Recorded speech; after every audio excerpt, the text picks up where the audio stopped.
The first crack in Evelyn Hartwell's perfect world came on a bright morning when she saw her husband standing unnaturally still in the middle of their sunlit kitchen, his coffee untouched, his eyes fixed on the television as if the soundless screen had just called his name from another life. In that moment, the powerful CEO who commanded boardrooms without blinking felt a strange chill, the unsettling sense that the quiet man she had married carried a past far heavier than the gentle mornings and ordinary routines he had built around her. Before we dive deeper into this story, if you believe in kindness, second chances, and hidden strength behind ordinary faces, take a moment to like this video, comment your thoughts, share it with someone who loves emotional stories, and subscribe to the channel Kindness Touch. Your support keeps these stories alive. Evelyn Hartwell was known across the city as a force of brilliance and control. As the CEO of a fast-growing technology firm, she lived in glass towers and conference rooms flooded with daylight, her schedule planned down to the minute. She had built her life through discipline and sacrifice, learning early that emotions were liabilities and vulnerability was a weakness the world exploited. When she met Marcus Cole, it was on a weekend farmers market visit she had reluctantly agreed to after her doctor warned her about burnout. Marcus was there with his 6-year-old son Noah, selling homemade lemonade under the shade of a tree, smiling with a warmth that felt almost out of place in her sharp, ambitious world. He was an ordinary single dad, or so she thought, working as a school maintenance supervisor, living in a modest house, carrying no ambition beyond providing a safe, simple life for his child. Their relationship unfolded slowly, bathed in daylight moments rather than dramatic nights. Walks in public parks, quiet lunches, attachment to routines that felt grounding rather than boring. Marcus never pushed, never asked for favors, never tried to impress her with stories of success. His strength showed in consistency, in how he listened, in how he knelt to tie Noah's shoes with patience that softened something rigid inside Evelyn. When they married, there was no lavish ceremony, only close friends, sunlight filtering through trees, and a promise of calm. Evelyn believed she had finally chosen peace over power. Marriage brought small adjustments. Evelyn learned to share space with Lego pieces on the floor and school schedules on the refrigerator. Marcus learned to navigate corporate events quietly, standing at the edges, observing more than speaking. She sometimes felt embarrassed introducing him to executives who expected a more impressive partner, but she told herself love did not need applause. Marcus never complained. He never explained much about his past, only mentioning that Noah's mother had passed away years earlier and that life had taught him to value stability over recognition. The cracks began subtly. Loud construction noises made Marcus tense. News reports about overseas conflicts caused him to leave the room. He woke up early, often already dressed, as if his body remembered schedules his mind refused to revisit. Evelyn noticed but dismissed it as anxiety, something she herself had learned to ignore.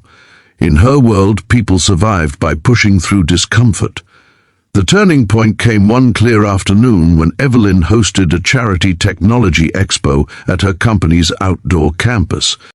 The event was filled with sunlight, banners, families, and media cameras. Marcus attended with Noah, standing near the back, proud but reserved. Everything felt normal until a ceremonial flyover by military helicopters thundered overhead, meant to honor veterans supported by the charity. The sound sliced through the air, sharp and sudden. Marcus froze, his posture shifted, shoulders squared, eyes scanning the sky with instinctive precision. Noah reached for his hand, confused, while Evelyn watched her husband transform in seconds from a gentle father into someone carved by discipline and readiness. Security personnel nearby noticed too. One of them approached Marcus with cautious respect, addressing him with a title Evelyn had never heard associated with her husband. Marcus responded briefly, calmly, his voice steady in a way that carried authority far beyond his job title. When the helicopters passed and the noise faded, Marcus seemed to realize where he was. He gently reassured Noah, then excused himself, asking Evelyn to continue enjoying the event, but Evelyn could not enjoy anything after that. The image of Marcus standing like a trained soldier replayed in her mind. That evening, under the open daylight streaming through their living room windows, she pressed him for answers. Marcus resisted at first, not out of secrecy, but out of a deep desire to protect the life he had rebuilt. Eventually, he shared fragments. He had served many years in elite military operations, missions that required silence, sacrifice, and decisions that stayed with a person forever. He had left after Noah was born, choosing fatherhood over warfare, anonymity over honor, healing over pride. Evelyn felt betrayed and humbled at the same time. She had assumed ordinariness meant simplicity, that a lack of visible achievement meant a lack of depth. She struggled with the realization that the calm she admired in Marcus was not weakness, but hard-earned control forged through trauma and responsibility. For days, tension hung between them, not from anger, but from Evelyn's inability to reconcile her assumptions with reality. The true test arrived weeks later, again in broad daylight. When the company faced a security crisis during a public product launch, a disturbance escalated outside the campus, panic spreading among employees and visitors. Evelyn, used to handling crises from a strategic distance, found herself frozen as chaos unfolded physically around her.